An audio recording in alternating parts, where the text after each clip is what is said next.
Imagine sitting in class, thinking you're alone, until you notice something watching you from the corner of your vision. The whispers start, the shadows move, and suddenly, the school you thought you knew becomes a place of terror. This is my story, and it's true. I never thought a desk could terrify me. Not really. Desks are inanimate, ordinary, everyday objects. But the one behind me in Mrs. Qureshi's history class, it was different. It started the second week of school. I had just transferred to Southridge High. New school, new classmates, everything unfamiliar. I didn't know anyone. Mrs. Qureshi's classroom was at the far end of the second floor, a room that smelled faintly of old chalk and dust. The desks were arranged in rows, and, as luck or fate would have it, I was seated at the second desk in the second row, directly in front of a desk that seemed wrong. The desk behind me was scratched and worn like the others, but it had a stain. A dark, reddish blotch that seemed too deep to be just coffee or ink. I noticed it the first day, but didn't think much of it. By the end of the week, I realized something odd. The desk moved, slightly. At first, it was subtle. My bag would be slightly pushed aside. My chair nudged when I returned from the bathroom. I thought I was imagining it. Maybe I bumped it, but it kept happening. Every day at the same time, during quiet work periods, always when no one was looking. Then came the whispers. One Thursday afternoon, I was finishing a worksheet, the room silent except for the scratching of pencils. I felt it first behind me, a vibration, subtle, like someone breathing on my neck. And then I heard it. Soft, faint, almost indistinguishable. I was on watch. I froze. My pencil slipped. The sound came from the desk behind me. Nobody else reacted. The other students were focused on their work. My heart hammered. I glanced over my shoulder, empty. The desk was empty. I laughed nervously, trying to convince myself it was imagination. But then the pencil on that desk rolled slightly forward. No one was there. The whispers repeated, faster now, fragmented. "Don't look behind me." I snapped my head around. Nothing, just the desk. A week later, I arrived to find a new scratch on the desk. Not small, large, jagged, like it had been carved intentionally. My name, Azan. I didn't tell anyone. How could I? They'd think I was crazy. Every day the desk did something new. Moved, scratched, whispered, and sometimes watched. I couldn't explain it. I started sitting in different seats. But every time I moved, the desk seemed to follow me in some way. Its presence lingered. Shadows stretched toward me. I started losing sleep, dreading history class. But I couldn't skip. It was mandatory. One evening, I stayed late to finish homework in the empty classroom. The hallway outside was dark, the lights flickering. I sat at my desk, trying to focus. Then I heard it, breathing, slow, heavy, coming from behind me. I turned my head slowly. The desk was closer. Not physically, but it felt like it had shifted toward me. I could feel its presence pressing into the back of my chair. And then I heard a voice. Clear, deliberate. "Look at me." I tried to stand. The chair behind me scraped forward. The desk moved slightly, aligning perfectly behind my seat. The room grew colder. The lights flickered. Shadows stretched unnaturally across the walls. By the second month, the desk wasn't just moving, it was communicating. Scratch marks formed words. Messages. Threats. Warnings. Don't turn around. Sit still. You belong here. I started taking pictures. But every time I tried, my phone would glitch. The images blurry. Shadows appearing where none existed. Words I didn't write, shapes I didn't draw. The whispers became clearer. Names, dates, events, things I didn't know. The desk seemed to know me. My fears. My past. At first, no one did. Then a friend, Sarah, stayed after class one day and noticed the desk moving slightly. She gasped. "That desk, it's alive." I wanted to deny it. But she nodded when the scratches appeared on the desk again that afternoon. "It watches us." "I feel it too," she said, her voice trembling. I wasn't alone in seeing it anymore. One night, I stayed to finish a project. The classroom was dark. Only the moonlight through the windows illuminated the rows of desks. I worked quietly, heart pounding, when I felt it again behind me. The desk moved closer. The scratching intensified. And then, a face appeared in the shadows behind it. Pale, hollow-eyed, mouth opening impossibly wide. Not human. I tried to run. The door slammed shut. Windows locked. The desk slid forward on its own, blocking my escape. Whispers filled the room, echoing from every corner, every shadow. "Stay, stay, stay," I screamed. When the janitor finally arrived at 9 p.m., the desk was back in its original place. Nothing unusual. The scratches were gone. The room normal. The next day, the desk had one final message carved into it, deep and jagged. "Next time, you won't leave." I requested a seat change. The teacher agreed. But sometimes, late at night, I swear I hear whispers from the shadows of my old classroom. The desk, waiting, watching, patient. I never thought a school locker room could be terrifying. I mean, it's just a place where kids change clothes, shower, and leave, right? Wrong. If you've ever been there late at night when it's empty, you know it feels different. Hollow, echoing. Something about the tile floors and the dripping showers. It amplifies sounds, makes every footstep sound like thunder, every locker door slam like a gunshot. For me, it became a nightmare. It started during my sophomore year. I was part of the basketball team, and we had late practices in the gym.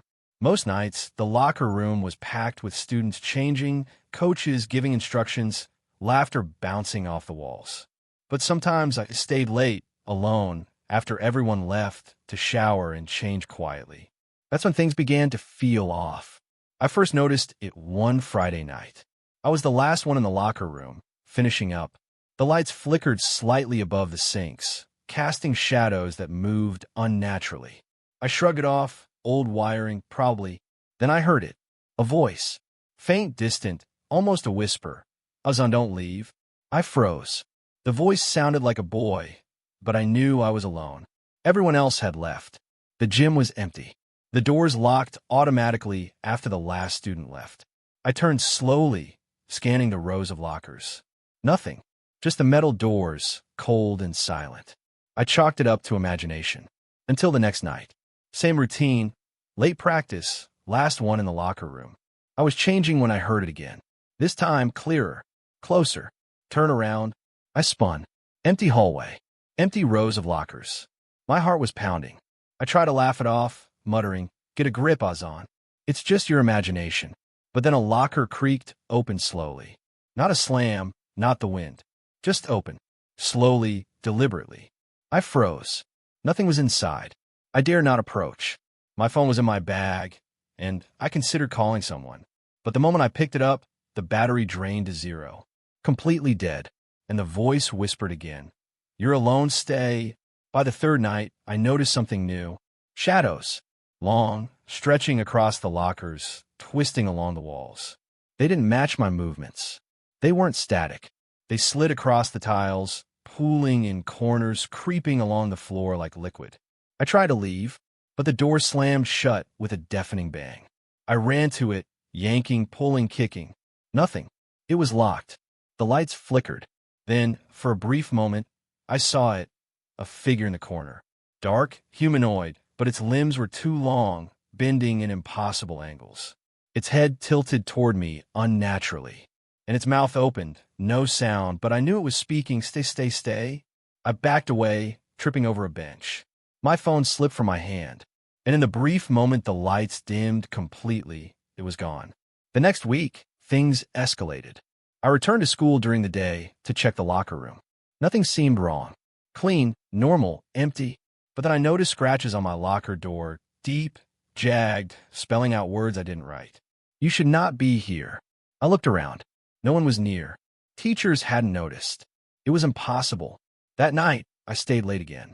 I kept my eyes glued to my locker. At 10:17 p.m., I heard it, the metallic clank of a locker opening somewhere in the middle row. Slowly, deliberately. I swallowed hard. My legs were frozen. And then the whispers started, dozens of them, overlapping, echoing. I was on watch, don't move. One night, after practice, I stayed behind longer than usual. The gym was completely empty. The locker room was silent. I changed quickly and started to leave. And then the voices came. Not whispers this time. Screaming. Multiple voices calling names, students I didn't know, some I didn't recognize. "Stay, join us, never leave." The lights flickered violently. I ran toward the exit, but the hallway elongated. The lockers stretched, the shadows moving along the walls, reaching toward me. I stumbled, tripping over benches, the voices growing louder, urgent, chaotic. And then I saw them. Figures, students from past years, some with hollow eyes, faces twisted, half fused with the lockers, the walls. They moved silently, gliding toward me. I screamed.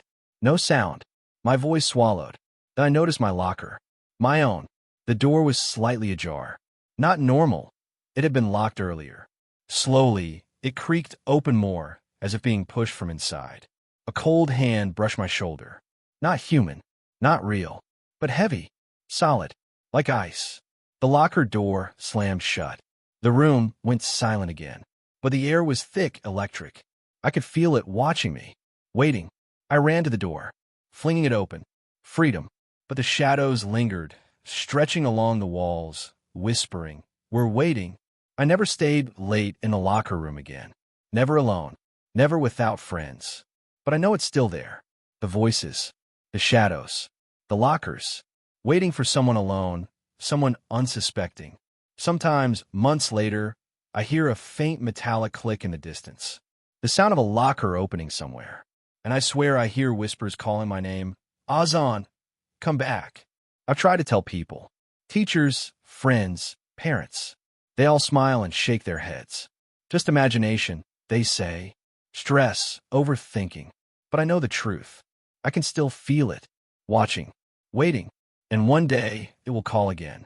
I never believed a person could haunt a school while still alive. Or maybe not alive at all.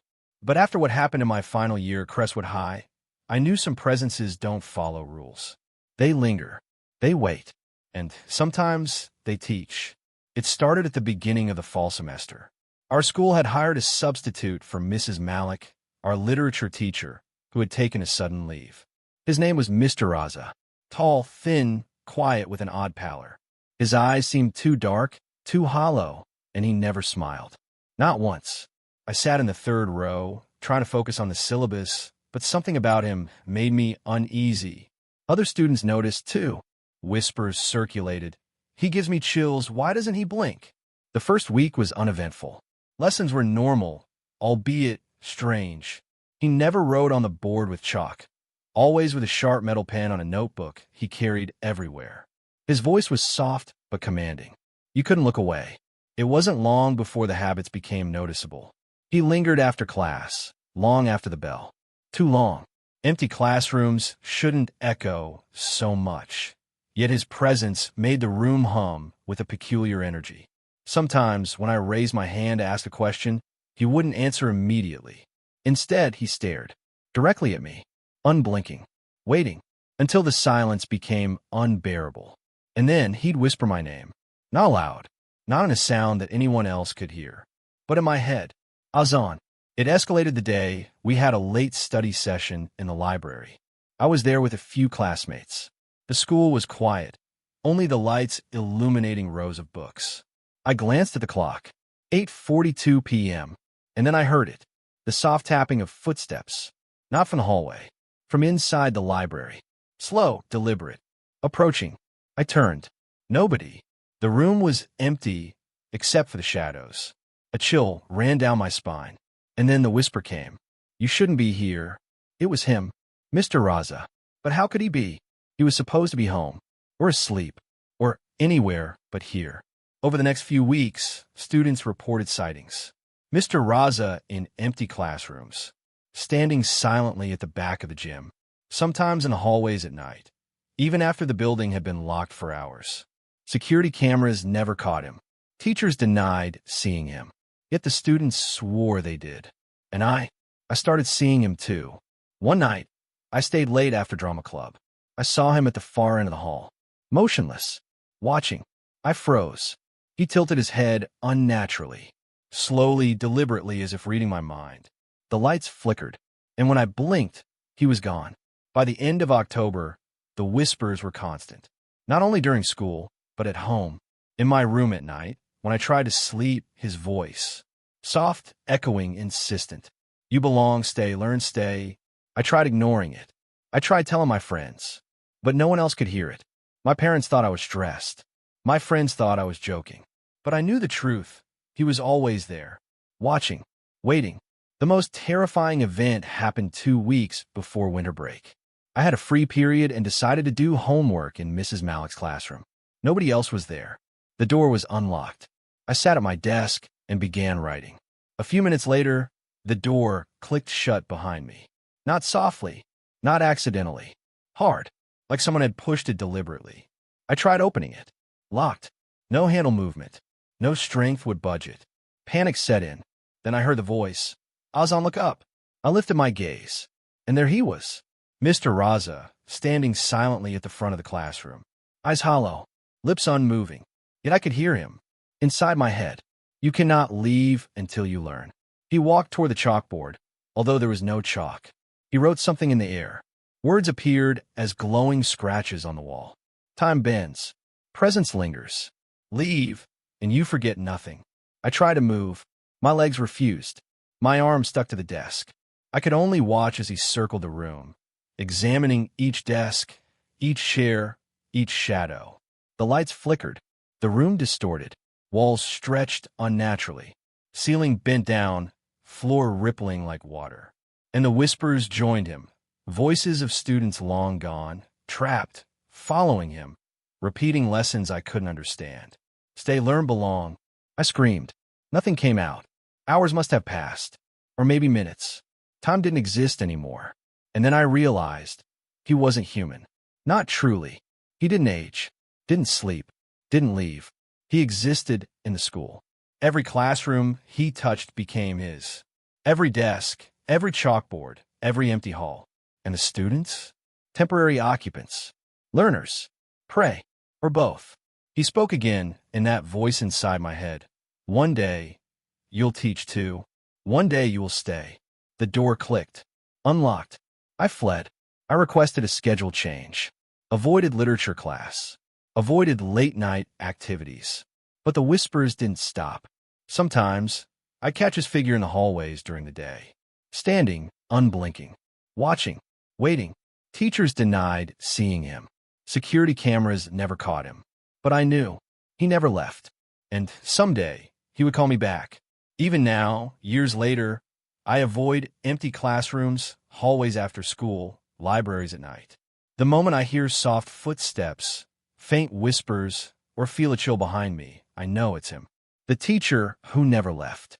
And one day, I'll walk into a classroom, and the door will click shut behind me. I'll hear that soft voice in my head. You belong here forever.